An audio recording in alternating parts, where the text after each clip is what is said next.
All right, Marvin, welcome back to the show, bud. Thank you, man, for sure. Anytime. Nice fight since the last time we talked. Congratulations on your fight with Kevin Holland. Yeah, it's just been a month, but it feels like it's been a long time. And I never even had the time to enjoy or anything. I just go back to work pretty much. What were your thoughts on that fight? I know, like right after I heard your post fight and all that, but sometimes your thoughts change, after the fight's over and you assess yourself, you see the fight and all that. What were your overall thoughts on the fight, just in general, that maybe you didn't share already or share at least immediately after the fight? Yeah, I mean, yeah, it's just I wanted to finish, but Of course. overall, like it was a very solid performance, and the guy, it's a loose cannon, and I had to treat him like so, and even from the corner, I remember, they were telling me, like, I went back and watched the fight, and even from the corner, they're like, yeah, take him down, like, and so I listen to the corners, because they can see what I can't see sometimes from inside.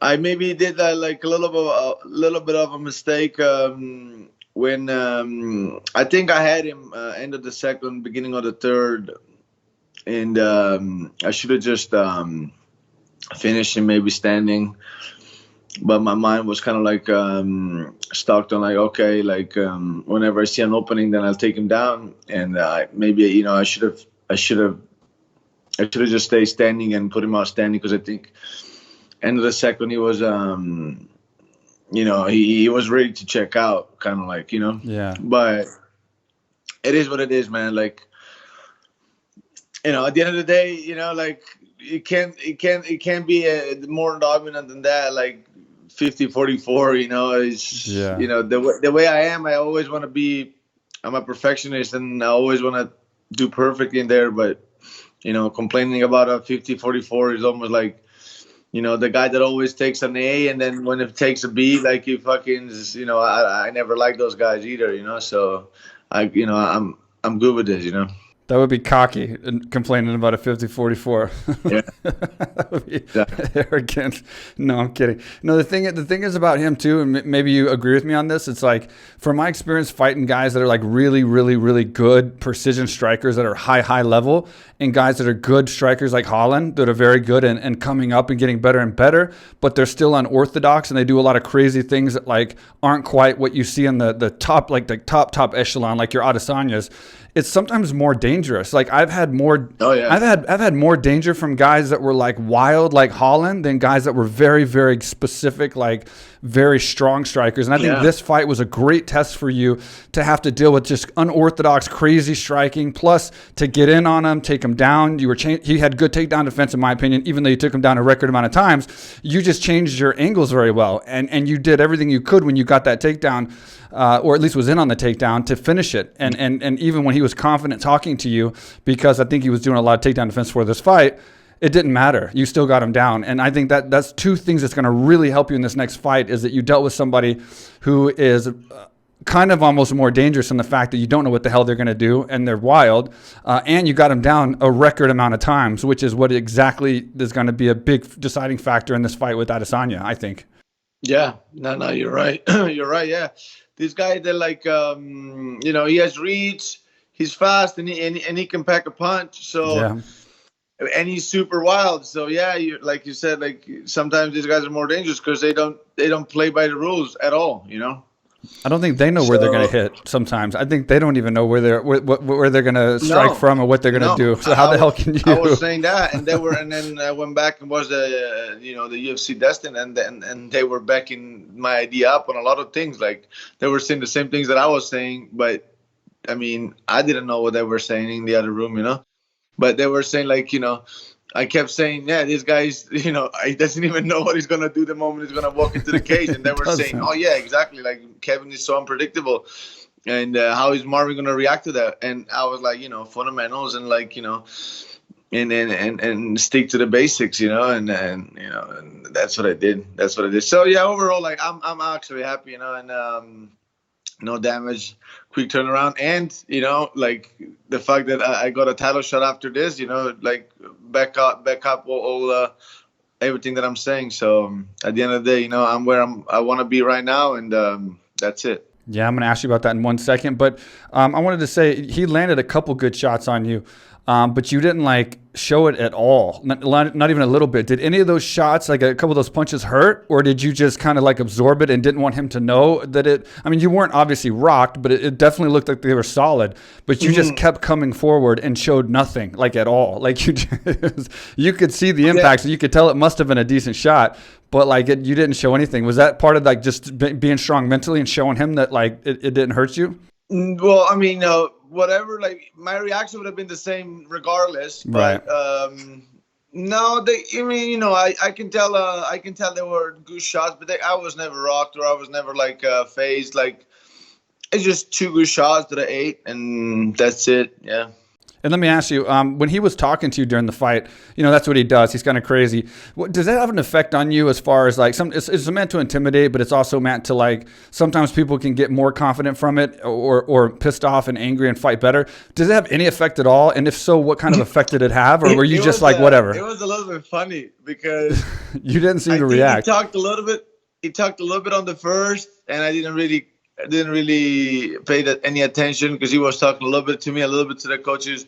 Then on the second, he started talking to himself. He was talking to himself. It was like, oh, you weren't even included. That's hurt. Funny. Oh, fuck, this and that. I'm like, okay, like, yeah, just whatever, And then he stopped for a while, and then on the 5th, he started again, and I'm like, well, he hasn't been talking for a while. He started again. He's losing. That's I got confident from that because I'm like, yeah. He's kind of like he's changing his demeanor based on what's going on. So, it's a good sign for me, definitely. I had to ask you, man. I've had 15 fights in the UFC, and literally only one fight of mine did we talk to each other, like actually have a conversation kind of during the fight. So I had to ask you because I see it happening more and more now than obviously back when I was fighting. You get these guys that are talking a little bit more. All right, fellas, you want to help the podcast? Here is your opportunity. You can save 20% now and get free shipping on the best below-the-waist men's grooming products on the market by going to manscaped.com, manscaped.com. Today, use code QUICK. That's my nickname, not how you use the product. And you get 20% off. Free shipping. It's a win-win for everyone. Manscaped offers precision-engineered tools for your family jewels, and now they're available in Europe, Canada, and Australia. And yes, I actually use these products. I'm getting more shipped right now. I got the Manscaped bag here. Got the preserver. Got the reviver. The crop mop. A whole bag of crop mops. And they even give you this. So you can actually use Manscaped to manscape your eyebrows and your toes. Huh? It's like the best. It is everything you need to appeal to your lady friend. So, don't thank me. Thank yourself for going to manscaped.com, entering code QUICK, and getting your order at 20% off discount and free shipping. Yeah, so I got to ask you, man, like, what was it like to get that call? I mean, obviously we expected Whitaker to get the call, which he did get a call, but it didn't happen. But what was it like to get that call for a world championship fight and you able to say yes? And now here you are sitting here fighting for the world title. Like, what was that experience like? Yeah, it's a crazy feeling because, you expect it, but then when it happens, it's different. And, it just, come together as like the opportunity of a lifetime, and it's that. And so to be honest, it took me like a couple of days to realize it, but right away I was like, absolutely, man, absolutely. And I'm just I just basically got back to work immediately, and then it just it's everything you worked for. It's that's it. But at the same time, it's not the opportunity. It's to win. So you just stay on the moment and just like, okay, now we're gonna do this and that, and we're gonna make sure we're gonna show up at the best of our abilities and win the fight and bring home the belt, because that's all that matters. And man, I love this fight for a number of reasons. So no, I was super happy, but it's crazy, man. It's like it's hard to explain in a sense, but it's. Well, I don't know. I'm asking you, man, because I never got that damn call. So I'm waiting for you to tell me what it was like. So go ahead. Yeah, I mean, for like, you know, like for a moment I was like, fuck, you know, like shit. Okay, yeah, it's, you know, I felt it somehow. I felt it. Even in the interviews after, like, I felt it. I felt like it was coming. But then, and then for a moment, I sat down. I'm like, fuck, I'm gonna be world champion. You know, like I'm gonna be fucking world champions. Like I'm gonna have that belt. And I was like, I was kind of like talking to myself, like, you know what you got to do, you know, you fucking know what you got to do. You just get ready, and every fight you show up and you win. That's what you do, and that's it. And then after a couple of days, you know, you're back into the whole routine. You're back into the training, and everything feels kind of normal, because it's not normal because you're fighting for, like, you're getting ready for a world title, but it feels kind of normal because you're back to your routine and you just train and get ready for the fight.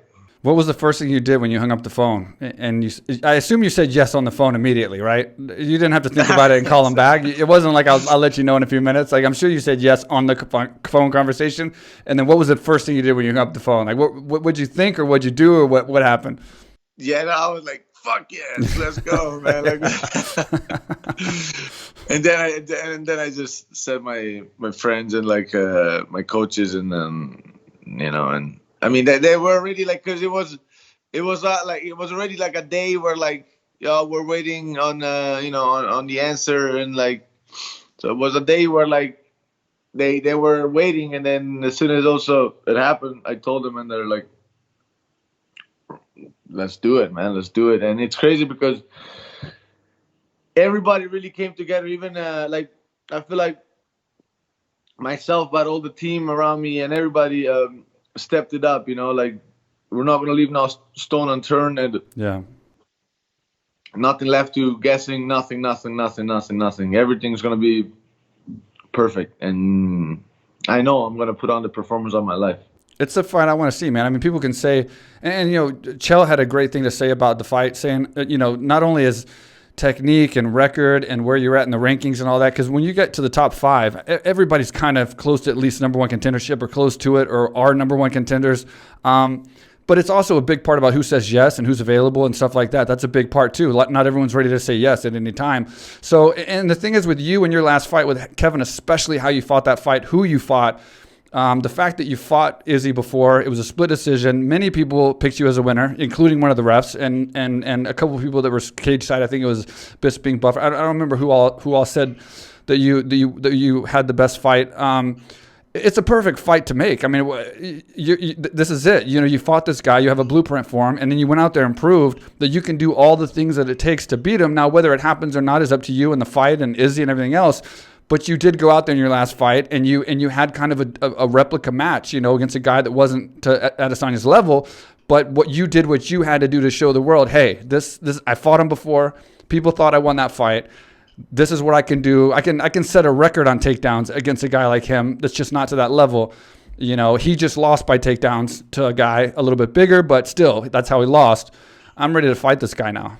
Yeah, no, I mean, everybody can say whatever they want about me, but they cannot say that I don't deserve that fight, because, you know, like, longest 5-win streak, and the you know, the way that I fought him before, and how the fight went, and then nobody can deny my will of wanting this title, you know. And so it's okay, man. At the end of the day, I want to beat them all. So after I become the champ, I'm gonna give chances to everybody, whoever who deserves it. Like, I won't be a hard champ to please in terms of opponents. So yeah, you know, if Whitaker wants it after, it's okay. Let's go. Yeah, there you go.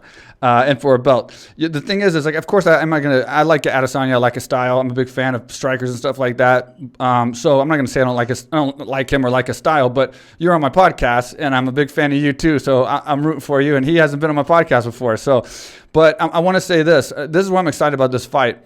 I thought Costa was going to give him a lot tougher fight. And the reason I thought Costa was going to give him a lot tougher fight is because I thought he was going to do more what you do. And he didn't. And what you do is even better than what Costa does, because Costa puts pressure, but not like you do. You put pressure and you're striking and you're throwing, and you're not afraid to get hit. Yeah. You're changing your angles on your takedowns. You're a whole different kind of pressure, which I think actually can make a difference in the fight with Adesanya, because you're not going to give him that time to see how you're going to come in and have the time to make adjustments and stop you from doing so like he did with Costa. And you're just going to rush in, fighting hard like a machine. And then when you get that hip, I can see you taking him down, man. And I can see you punching your way in and possibly landing some strikes on the way as well. So I think it's going to be for a hell of a good fight. And you're going to do what I thought was going to happen in that fight. Yeah. Plus, man, like Costa had like a massive hole that was not covered, and it was too big of a hole, man. I believe, like, I don't believe he's the best fighter either, but I believe he could have done a better fight.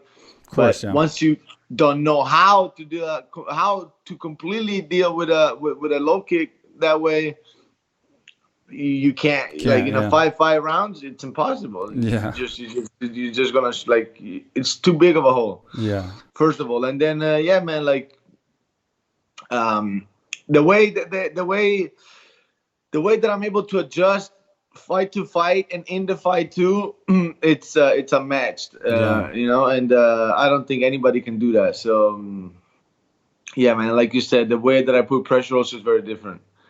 And I believe there is that factor where, like I said, I come out different sometimes fight to fight, and because I have that ability, I'm that complete, and they can't predict that. There's no way they can prepare for that. Right. And that's going to be an edge that I will have. And I know for a fact, because I'll come out better than last fight, better than the fight before. And they can't prepare for that. I believe you. And I believe both of you guys have gotten better since your first fight.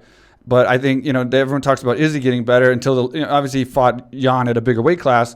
But I think you've gotten a lot better too. And like I said, it was a close fight the last time, but we've seen so much improvement in you. Adesanya was good at that point. He's good now. Maybe he's a little better here and there, but you improved more, I think. Adesanya got better at what he was already doing, maybe, but he did not add that much, No, you added more for sure in that time frame. I think I've seen more of your game improve in that time frame than his. He was naturally talented and good and great at that fight as well. And he's gotten maybe a little bit better since then. But I've seen things that I haven't seen you do before. I've seen you impose your will stronger. I've seen you fight harder. I've seen you be tougher. Do things that really do make a big difference. What's up, everybody? I am here in Thailand. This is the first time I've ever been here. Been dying to come here for years. Mike Swick, he's one of the big reasons he's been trying to pull me down here. What he built down here, AKA Thailand, is incredible. There's people here from all over the world.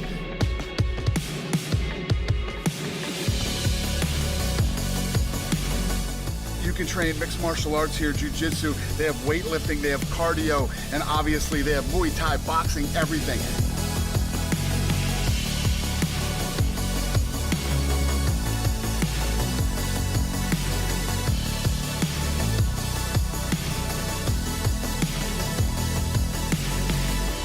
I'm telling you guys, I know everybody wants to go to Thailand because Thailand's so cool, but you can't come to Thailand without coming to AKA Thailand. Come on.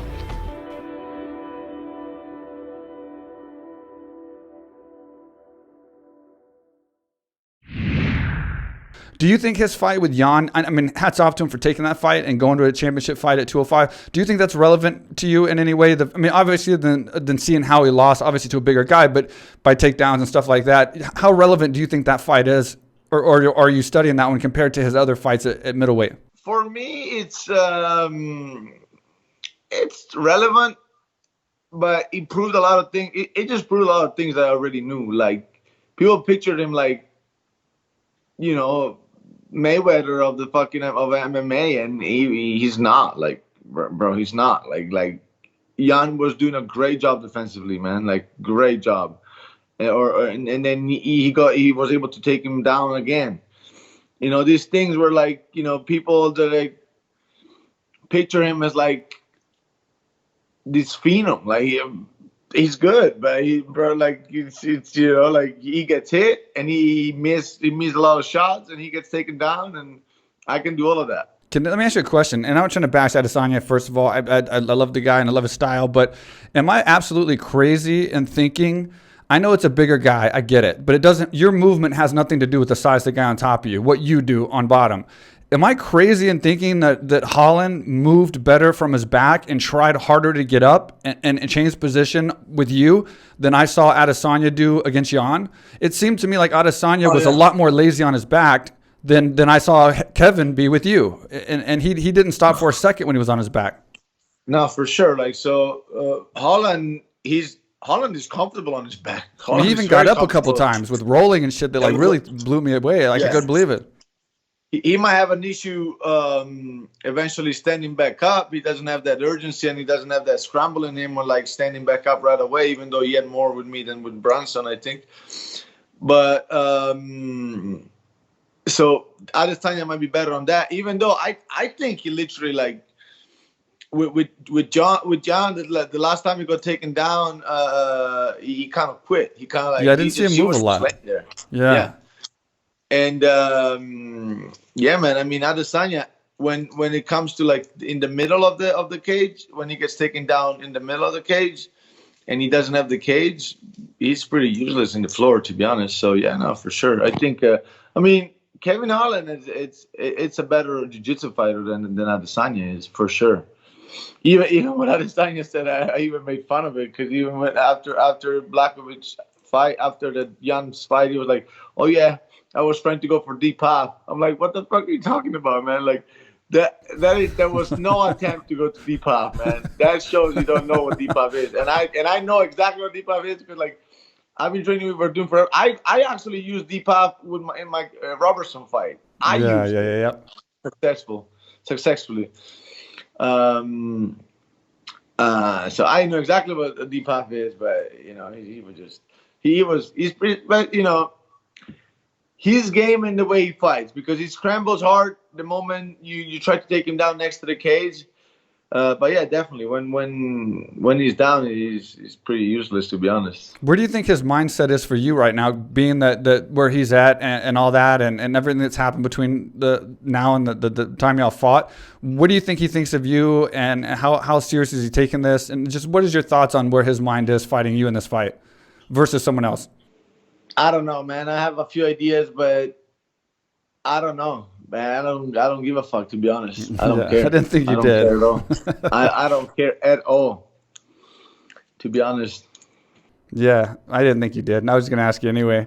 And how's your camp going? Just got to ask you that, of course. Is your camp going good, and are you doing anything different, or is everything the same? Good. No, good. Like I said, every coach of my team and King's MMA and everybody like really came together. They're I think we're doing more film study too, strategizing even more, and making sure nothing is left to guessing. Nothing. And again, like, you know, at the end of the day, I still think the best ability is the one that will allow you to adjust in the fight, in any fight. But we're making sure that we're going to be fully prepared for every kind of situation, you know. And are you excited about it being in front of a crowd again after 3 fights with no crowd, and being a championship fight, main event, crowd, full packed house? Yeah, crazy. But the craziest thing is that I just fought two times in my life in Arizona, and all those 2 times was with Adesanya, and like I will fight for the second time, and that will be the same exact spot that we fought for the first time. Oh shit, I didn't know that. Yeah. It's gonna be Phoenix, Arizona. It will be the exactly same spot. Wow. Where we fought the first time 3 years ago. Crazy. I didn't even know that. Yeah. Giles Arena, Phoenix. Well, lastly, man, I know you got to go. I don't want to keep you for very long, but I'm going to say, when you win this fight, we'll be optimistic and confident about this. When you win this fight, are you going to plan a vacation to Phuket and take a little time off and relax, enjoy some sun, or what, dude? Yeah, let's do it. I'll do it. Let's do it. Yeah. Let's do it. Yeah. Maybe like, man, hopefully, maybe like through the summer is too hot, huh? But maybe right before the summer. So July, yeah.